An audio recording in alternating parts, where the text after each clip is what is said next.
So I thought I'd see, what's out and about at night, have a little nosy around, and as well as these cool little guys, I noticed my slugs were out. So these live with one of my tarantulas, and these are Limax maximus, aka the leopard slug. And if you may have guessed from that scientific name, they are quite a large slug species.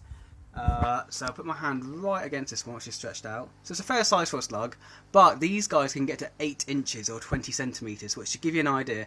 From my wrist to the point of my middle finger, that's 7 inches, and an extra inch on top of that. So these guys could grow a lot bigger, although they don't all grow to that size, I will add.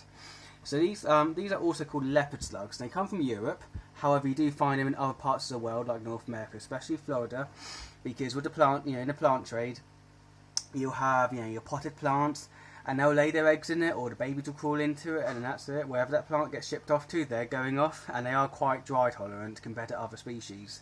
But what's really cool with these is they are hermaphrodites. They have both male and female sex organs, and they will courtship in a typical, slug-like manner, where they'll chase each other around for hours on end, nibbling each other and licking each other's flanks, and and stimulating each other, and eventually these guys will climb up somewhere high, and this is where they go a bit different than other slug species.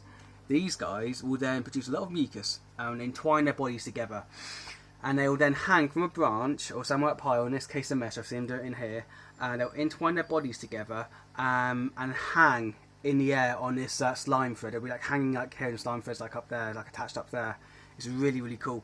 And then they'll release their penis from their genophore, which is a hole on the side of their head, and they'll entwine their penises together, transferring sperm to one another, allowing for fertilisation to occur, which is really, really cool.